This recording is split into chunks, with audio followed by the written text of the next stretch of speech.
Hello, this is Chuck Ridgway, Automation Technology Manager at Horner. Thanks for joining us for another Tuesday live stream. Well, today I'm at the Horner Training Center and I've been working on our EtherNet IP scanner trade show setup. Yep, that's the ability for the Canvas controller or the CPU 300 to control an Ethernet IP network. And over the next couple of weeks, I'm going to be bringing you some how-to videos where I'll show you how to connect some really key automation gear to the Horner controller over Ethernet IP. Now this week, we can thank the folks at Nanotec who've provided me with an integrated stepper motor that we're going to add over Ethernet IP. It's pretty much just a hands-on session today. We've got a lot of work to do, so let's get started. Okay, we're going to start with just a single slide to review Ethernet IP real quick, and then another single slide that details which of the Horner controllers support Ethernet IP scanner. Okay, in other words, they can control the network, not just reside on it. We're going to spend some time on the Nanotec PD6 integrated stepper motor. That's the motor that the folks at Nanotec were kind enough to send me that we could use in our trade show setup this year and also use for demonstration purposes for this video. We're going to have lots of demonstrations, including the Ethernet IP configuration and several other demonstrations as well, what it looks like on the bench, that sort of thing. All right, here we go. So here's our one slide review of Ethernet IP. In North America, Ethernet IP is the most common industrial networking protocol. All right, it's an open standard that's often associated with Rockwell, but it's not exclusive to Rockwell. Now, there are some common device types with Ethernet IP, the most common being the I/O scanner, which is typically a PLC that's controlling the network. So in the Horner scenario, we're talking about CPU 300 or Canvas right now. And then an Ethernet IP I/O adapter is an automation device that's being controlled by the I/O scanner. Okay, so it's sharing data over the network and it's being controlled by the Ethernet IP I/O scanner. All right, so that's a quick review of Ethernet IP.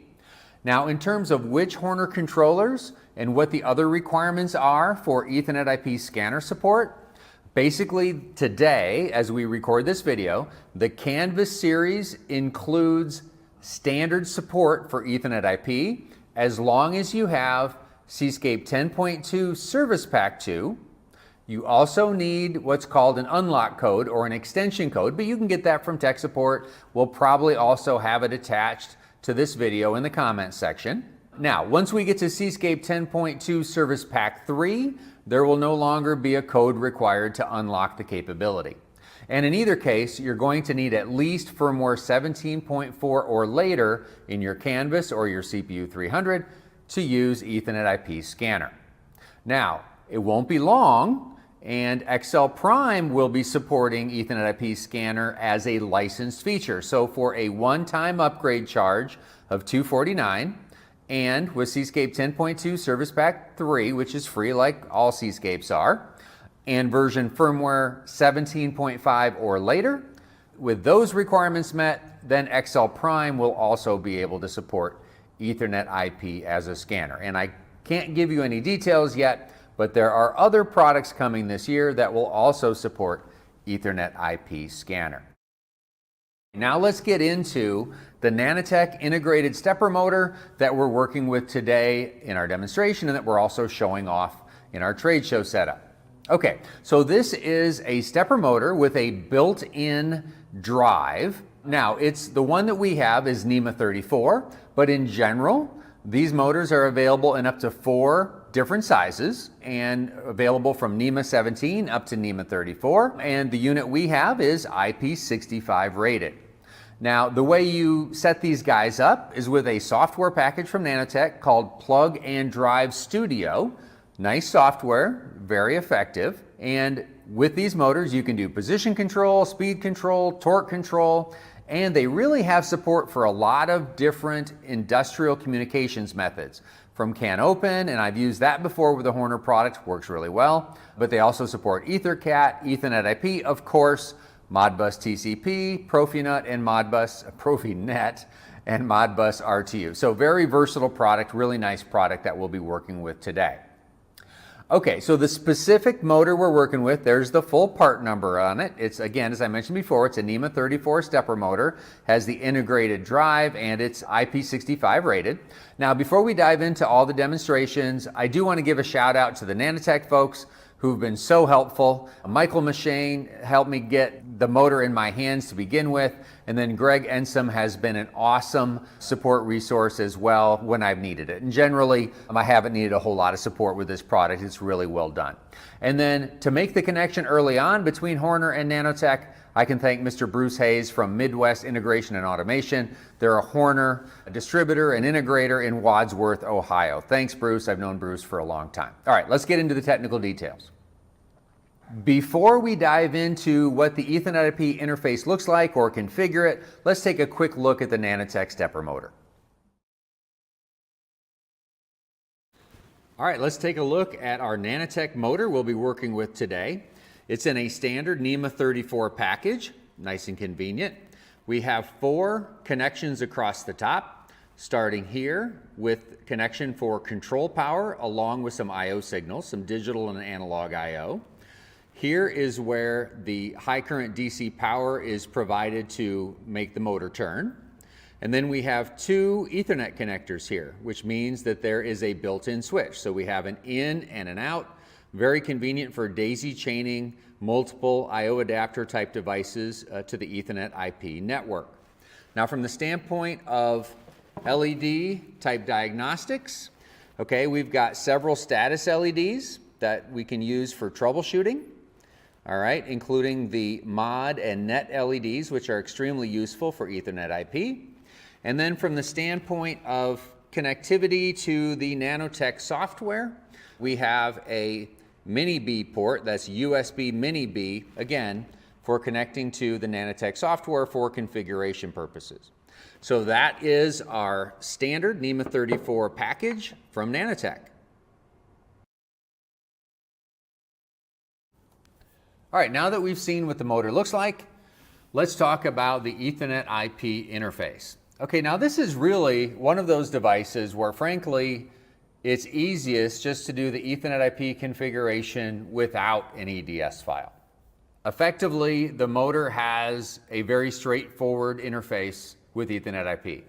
It has 128 bytes of input data and 128 bytes of output data. That's 64 words each direction.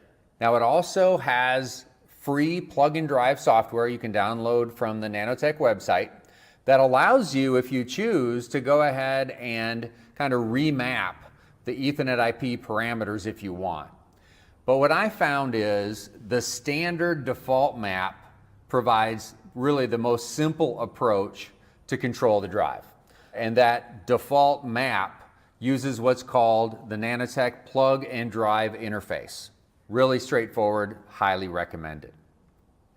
Okay, here is what the data map looks like in both directions. The Ethernet IP input data going from the motor back to the PLC, or in our case, it's a Horner controller.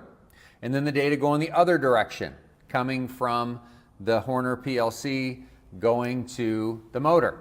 Now this looks a little bit complex because we've got the addresses listed here in hex. One thing that's interesting about the Nanotec drive is that it was originally designed from a field bus standpoint around CAN open, and so they've kind of maintained the same addresses that are standardized in CAN open with DS402 as the addresses that they use with the drive regardless of the field bus interface. However, even though this looks a little complicated, it's actually quite simple, because what they do is there's really only 4 values that you're going to write to cause the motor to operate, and 3 values coming back from the motor that you're going to monitor to see that what you've commanded is actually happening. So it's really straightforward. It's even more straightforward, this plug and drive interface is even more straightforward than the DS402 state machine that you might be used to if you're familiar with CAN open and in some cases EtherCAT. But this is a really nice way of interfacing with the drive very simply, and I think as we demonstrate it, I think you'll be impressed with it. Now, before we actually dive into the plug and drive interface, let's go ahead in Seascape and configure the Nanotec motor into the Ethernet IP configuration. So before I show you how to add the Nanotec motor into Seascape as an Ethernet IP I/O device, I just wanted to spend a quick minute showing you the Nanotec software. I'm not even going to be able to do it justice. It's really good software, but let's just quickly establish a connection with the motor, upload the parameters, and I'll show you a couple things. All right, so let's connect to the USB adapter, scan the devices. There's our motor. Establish a connection. Okay, once we've done that, now we are connected. Now we can go ahead and monitor parameters, all that sort of stuff. Let me show you something that Greg from Nanotec was kind enough to send me. This is a template he sent me so I could import and see the data, the details of the data for the 32 pieces of information, total of 64 words, 128 bytes, coming from the motor onto Ethernet IP into the PLC, and then 32 going the other direction. Okay, so this is a nice little template that allows me to look at the defaults, and then I can go ahead and go to the device tab and hit get parameters, and it effectively will get all the parameters from the motor and then display them, and anything that is not matching, in other words, anything that does not match what's in the drive, will actually come up with a yellow box, if you will. So, but anyway, what I want to show you there is that you do have the ability, if you wanted to be able to remap the data coming from the motor over Ethernet IP and the other direction as well. But again, I found, as I mentioned earlier, that the plug and drive interface works fantastic. All right, now let's show adding the Nanotec motor to the Ethernet IP configuration. Okay, so let's head into the hardware config, head into LAN 1, and down here under resident protocols, that's where we have Ethernet IP scanner.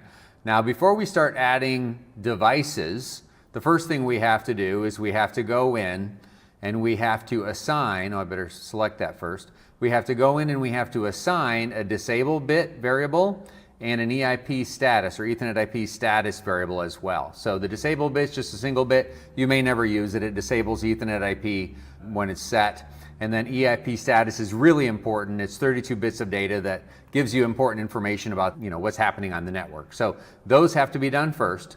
And then the next step is you right click on Ethernet IP scanner and you hit add adapter, because the adapters are the devices you're going to add, such as the Nanotec motor. Now, I've already added it, so I'm going to expand this here and go down and show you the stepper motor, all right, which is the Nanotec configuration. So I mentioned earlier that I think it's far easier to configure the Nanotec without a EDS file, which is kind of rare, but in this case, it's a simple implementation of Ethernet IP, and not having the EDS file actually worked extremely well for me. Okay, so this is already configured, but let me show you what I did. So first thing you need to do is give it a name, just a convenient name. I called it stepper motor.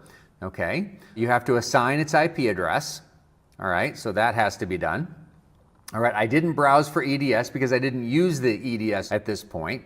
All right, now here under connection timeout, it's probably easiest just to type in a value like 100 milliseconds or 100. Okay, in my case, I assigned a variable here so I could vary the timeout. There's no real advantage to that. So normally I would say just set this connection timeout to a value of 100. If you type in 100, it'll go from accepting a variable to just accepting a constant. The trigger type of cyclic is what you should leave it at. And then you need to assign two variables, a disable variable for disabling this particular adapter off the network. Again, you may never use that, but you need to assign it. It's a 1-bit variable. And then a specific status variable that's 32 bits in size for this specific I/O adapter. So that also has to be assigned. All right, now once you've done that, now you need to assign and configure the input assemblies and the output assemblies. Okay, there's no configuration assembly to do like a lot of I/O adapters on Ethernet IP. All right, so let's go to the input tab. All right, here we go. We need to configure the input instance. Now, Because we're doing this without an EDS file, we just need to type this in manually. It's an input instance of 100. And there are a total of 128 bytes. Now I've chosen to use integers instead of bytes because in our controller it's much easier to deal with integers than bytes. So that's what I would recommend. And you can mix and match as much as you need. It's not a problem. Because remember, some of the data coming back is going to be in bytes, some is going to be in words, some is going to be in double words. So I would go with integer. That's the easiest to deal with. And because we're going with integers, it's 64 words of data. If we were going with bytes, it would be 128 bytes. If we were going with double integers, it would be 32 double integers. Next, you need to set an RPI, which is how often the data is going to be sent from the drive. And 50 milliseconds is a good number to use. All right, that just needs to type in here. And then this is the local variable, in this case, an integer array, where the 64 words of data is going to come into and be stored in the Horner controller. So again, it is a integer type variable with a dimension of 64. So if I go in and take a look at it, there it is. There's the name, integer type, dimension of 64. Okay, and I'll hit yes. Now it happens to be mapped to a memory location. I'll talk about that later as to why I did that. All right, so I'll hit yes here, and that's already been configured. All right, and then I closed it when I shouldn't have. Let's go right back in again and take a look at the output tab. And with the output, since we manually configured it, it's output instance of 101. The 100 and the 101 for the assembly instances, it's in the Nanotec documentation. So I didn't just pull that out of thin air. Again, it also has 64 words of data coming back or going out to the drive. Okay, again, I chose an RPI of 50 milliseconds. And again, I chose an array variable that's of the integer type with a dimension of 64. Okay, so that's what I configured there. And that's all the configuration that's required for adding the Nanotec Motor to the Ethernet IP network. We're basically done when it comes to configuring Ethernet IP. All right, let's get into this plug and drive interface in a little more detail. All right, so keep in mind we're going to be commanding the motor to move, to do something, whether it's to execute a velocity move or a position move or something like that, all right? And we're going to utilize the 4 variables on the right. Those are the variables going to the motor, all right, to cause that action to happen. Now, the 4th one listed there inside the red box is called PDI command. So you're going to set the value of the PDI command to cause it to do a velocity move or an absolute move for positioning, or maybe a torque move, or maybe a quick stop or something like that. So you're going to be issuing a command by setting that variable to a certain value. But let's say you're doing a velocity move. What speed are you going to be moving towards or moving to? Well, that is set in one of the other 3 variables that are going to the motor, either set value 1, set value 2, or set value 3. So in the Nanotec documentation, they will document for each command that's available what parameters need to be set in advance of that command being executed and where those parameters are stored. Are they stored in set value 1, set value 2, or set value 3? Some commands require just 1 parameter to be set, others require 2, etc. That's all detailed in the documentation. Now, coming back the other direction, on the input side from a PLC standpoint, is the status information that you can monitor to see that what you're commanding is actually happening. You have PDI status, which is a bit-mapped status word that tells you, all kinds of different possible status situations. You have an error code you can monitor if something goes wrong, and there's something called a PDI return value. This is a 32-bit variable coming back that changes its meaning depending on what you're doing on the motor. Are you executing a velocity move? Well, if so, what's coming back is your current speed. Okay, that sort of thing. If you're executing an absolute position move, what's coming back is your current position. So again, in the Nanotec documentation, it tells you precisely what's coming back in the PDI return value depending on what's happening. All right, let's walk through an example. On the right-hand side, you can see a list of all the commands that are available to write to that PDI command variable. Okay, and they include the things we've talked about: profile position absolute, profile position relative, profile velocity, torque, halting the motor, doing a quick stop, that sort of thing, implementing a homing routine. But let's say, as an example, we just want to execute a profile velocity command. We just want to cause the motor to move to a certain velocity.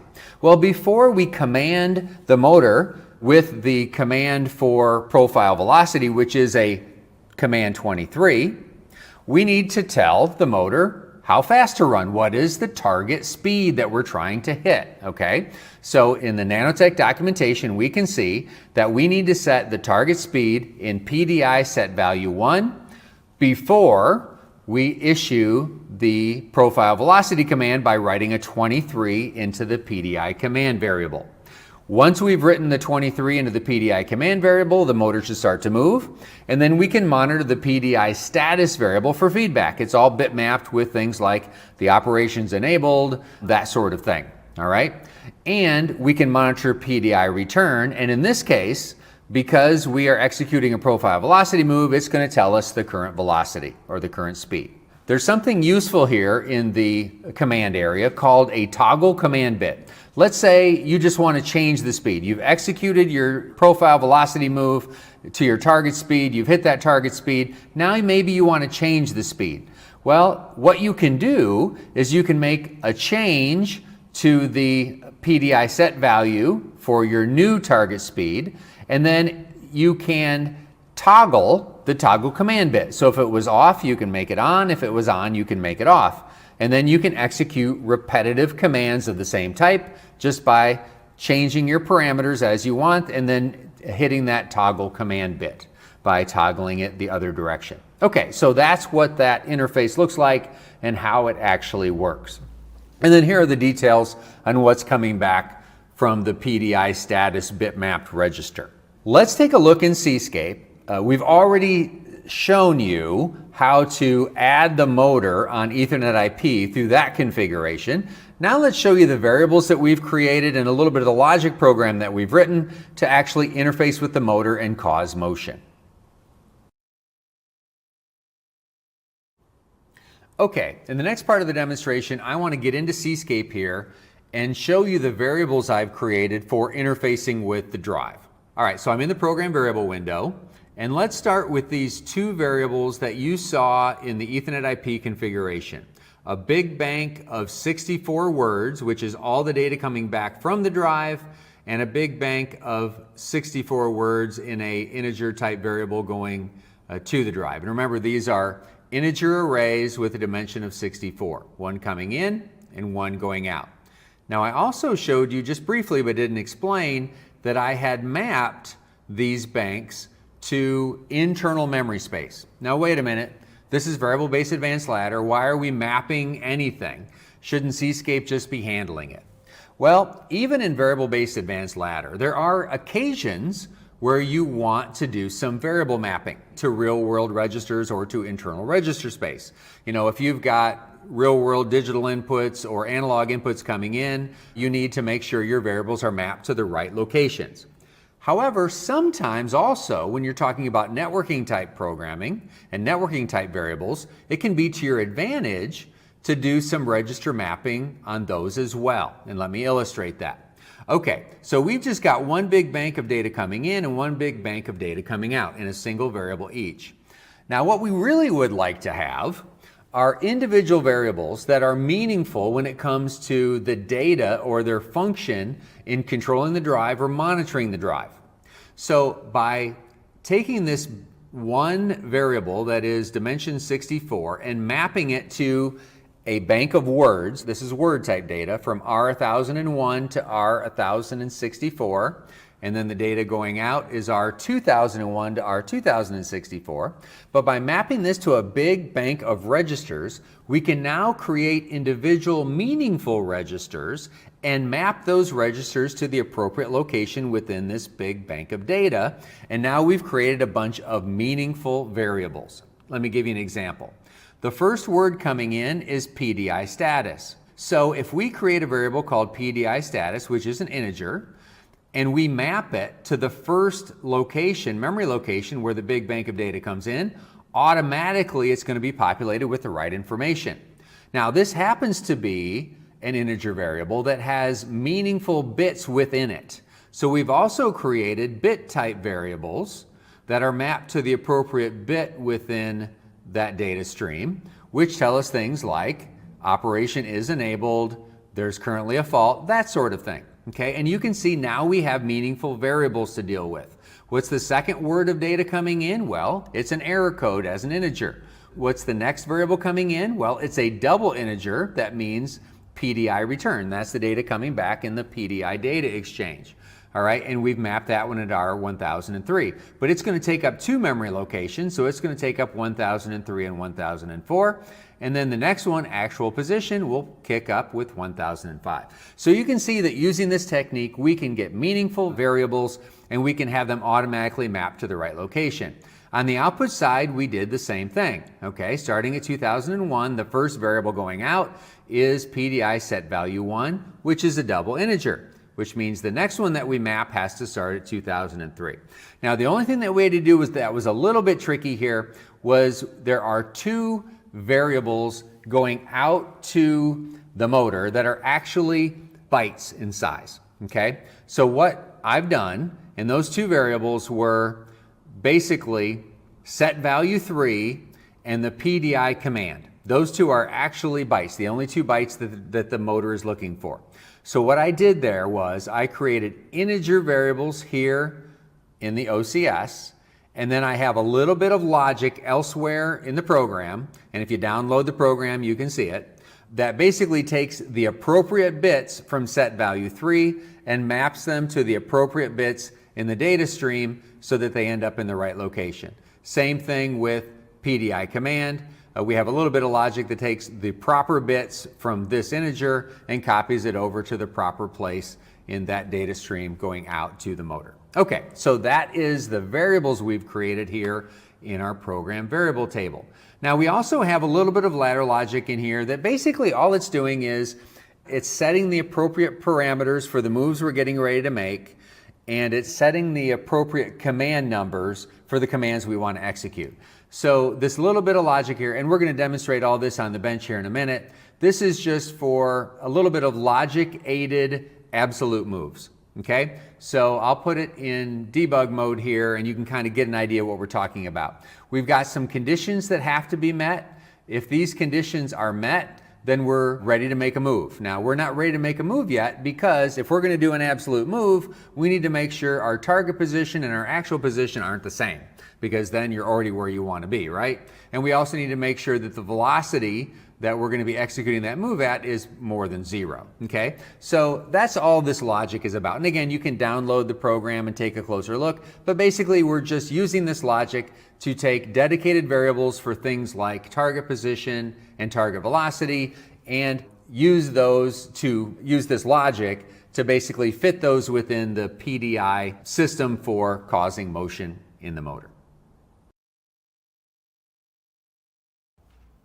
Okay, here's an overview screen of my Ethernet IP network I have here. And today we're taking a look at the Nanotec stepper. So let's dive into that. Now this is a screen I've created. It's not a fancy screen. Really, the goal here is to teach you how to use the Nanotec drive when it's connected over Ethernet IP to the Horner controller. Now on this screen what we have is the ability to execute a profile position absolute, in other words an absolute move, where we type in a target position and a target velocity, and then we get feedback from the motor telling us how everything went, and we can execute multiple moves and that sort of thing. So there's a little bit of ladder logic behind this particular screen to cause the execution. But before we execute this particular screen, let's take a look at another screen I created, which allows us to completely manually execute the plug and drive interface by typing in the values in manually from the screen. Again, probably not something you do in a real application, but it's good for instructive purposes.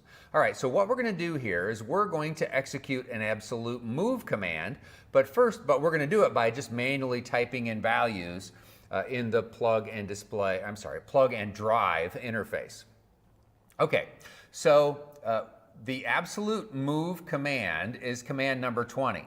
But before we type that into the command area, we need to set a couple of parameter values. And if we look at the documentation from Nanotec, it says that the target position goes into set value 1. So let's set a target position of 100,000 steps.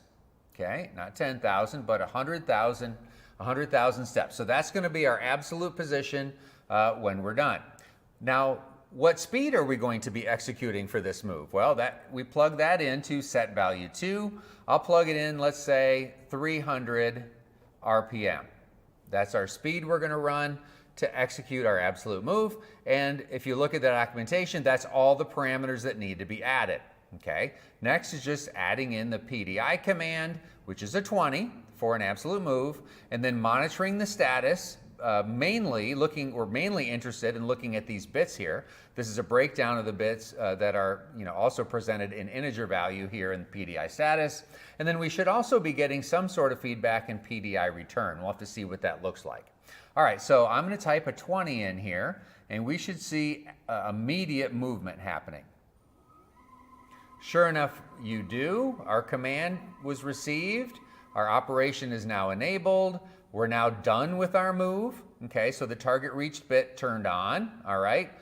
We can see that, of course, this is the decimal value of these feedback bits. And then also our PDI return for an absolute move command basically fed back the current position. So that's what happened there. Okay, so we've successfully manually typed in the values for our plug and drive interface to cause movement. Now let's do it with a little bit of help from ladder logic. So I'm going to go back to this screen. And in this screen, what's happening is I have a dedicated target position value, which I'm going to set to 0. It's already at 0 because I'm going to move back to 0. My target velocity, I could leave it at 400. I'll go ahead and change it to 300. Okay, we'll move a little slower this time. And then this go bit is effectively a start bit in my logic that then causes the ladder logic to manipulate the plug and drive interface properly. And then when the move is complete, I will get a done bit that turns on, again, a bit in my logic. And then the way I've got the logic written, it'll turn off after 3 seconds. All right, so let's hit go. All right, we're moving. And then when we're complete, the target is reached, we should see our done bit turn on, and I only left it on for 3 seconds in my logic, so it turned off again. All right, so hopefully that was instructive and give you an idea how to, basically a nice simple way to control motion in the Nanotec stepper motor just by using the plug and drive interface. Now, before we wrap up here, once again, I want to give credit where credit is due. Thank you to Michael and Greg at Nanotec. Michael helped arrange to get the motor in my hands this year for our trade show setup and for this video. And Greg was a great support resource for the couple times I just needed a little bit of assistance with the Nanotec product. And then, of course, Bruce Hayes is my old friend at Midwest Integration and Automation. Midwest is a Horner distributor and a Nanotec distributor. They kind of helped me make the connection with the guys at Nanotec. If you happen to be in Northern Ohio, check out Bruce's company, Midwest Integration and Automation. All right, that does it for our content for today. I hope you enjoyed today's demonstration. Now, if you'd like to interact with Horner online, that's pretty easy to do. You can go to our website at www.hornerautomation.com. You can check out our Horner APG YouTube channel, and we're always active on LinkedIn. Now, next week, we've got a great demonstration for you, more EtherNet IP scanner for the Canvas and the CPU 300, this time connecting to a Festo valve bank, so don't miss it. If you haven't subscribed to our channel yet, don't hesitate to do so. It doesn't cost anything. And if you choose notifications when you subscribe, you'll be notified every time we go live or every time we post a new video. All right, so until next week, let's all get out there and do some good.